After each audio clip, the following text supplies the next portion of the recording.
r/NoSleep. Posted by u/36serpent.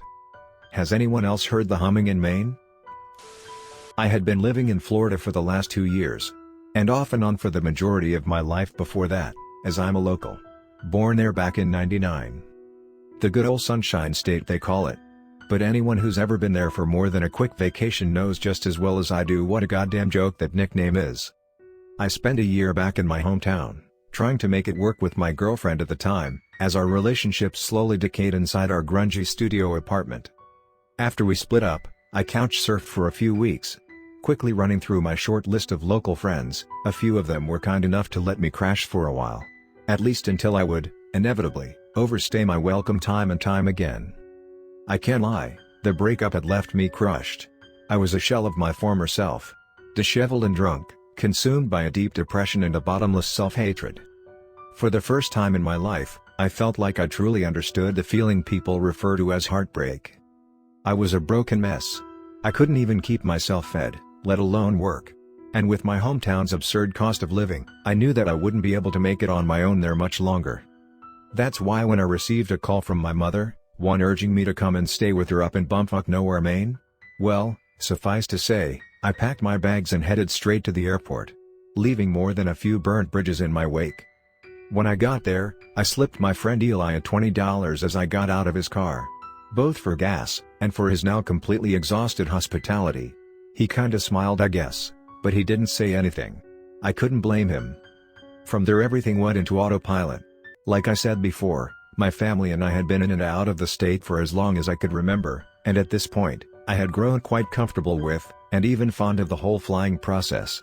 Security lines and all. I sat staring out my window seat as the surprisingly tiny domestic airliner was filled up like a sardine can with wings, and I counted each second it took for the aircraft to accelerate and take off. I felt the weight of the past year's stresses lifting at the same time, and with almost no effort, I let the steady hum of the aircraft rock me to sleep. I was hopeful that maybe things would be better in this new place. I never did mind having to pick up my things and relocate. And at least I would get to see my mom again for the first time in years. I told myself that it was a clean slate, a new chapter in my life that I would make the most out of. If only I had known then how weird things would very soon become.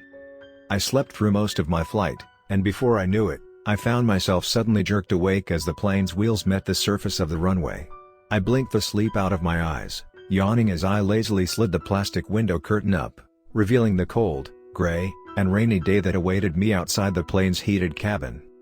Collecting my bags, I couldn't help but notice just how empty the airport that surrounded me was. I didn't see any of the usual staff, and there seemed to be maybe one or two other travelers at most.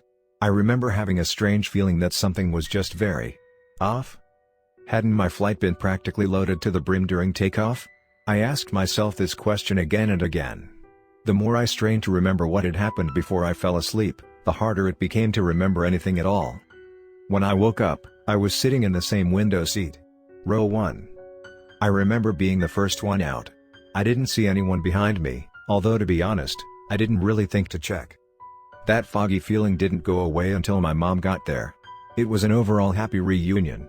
Lots of hugs, a few tears from both of us. Through it all though, there was that feeling. That feeling that I couldn't quite place, but felt deep in the pit of my stomach. I just chalked it up to stress and tried my best to ignore it. It was a long drive back to my mom's place, like over 2 hours long. So I was honestly excited to get some time to just talk and fill each other in on how our lives have changed. But the moment we started driving, her entire personality changed. She went quiet, her smile dropped, and I know it was probably just the overcast lighting fucking with me, but I swear to God, I thought I saw the color in her face fade ever so slightly. I tried, again and again, to strike up a conversation, but she just wasn't having it. When I saw my attempts were doing nothing but causing her face to grow red with frustration, I stopped trying. And so we sat in silence for the remainder of the drive. Now I can't lie and say that our relationship has always been perfect, or that she's always been 100% all there, but what I can tell you is that my mother has never been so cold. Not even when she was really upset, it just wasn't something she would do. I knew at this point that something had to be seriously wrong, but I couldn't get her to talk to me. When we reached the town near my mom's house it had finally stopped raining, and so I opted to roll down my window for some fresh ocean air. Instead, However, I was met with a profound odor akin to a mass grave of rotting fish. Salty decay invaded my nostrils with such potency that I couldn't help but retch, and hastily roll up the window, as I cursed whatever had died and created such a foul smell. "Harvest time. You'll get used to it," my mom exclaimed in an oddly loud shout, her eyes still locked on the road ahead of us. When I asked her to elaborate, she only explained that everyone who lives around here partakes in some kind of annual harvest. She wouldn't tell me any more than that no matter how much I pressed her though. She just kept saying that I'll understand soon enough. If all that's not creepy enough, then there's the humming. As we got closer to my mom's place I started hearing it more and more. It sounded low and distant, but irregular. Its tone constantly changing from high to low, its intensity growing, then fading. All in a matter of seconds. I tried my best to think of something that could make that sound. A broken siren maybe? That was the closest thing that came to mind, but I had never heard anything that sounded like this before in my life. I asked my mom about it, but she just looked at me funny, then told me she had no idea what I was talking about. The sun was already setting by the time we pulled into the large driveway. Just as soon as she had parked the car, Mom was out the door and heading toward the front door of her large, shorefront house. Completely taken aback by her strange behavior, I collected my things and began to follow her inside. Stopping halfway to gaze at the beautiful streaks of the afternoon sun, as they danced on the vast ocean in front of me. Stepping into what would be my new home with a fair bit of hesitance, I gave a sigh of relief at the familiar normalness of the home.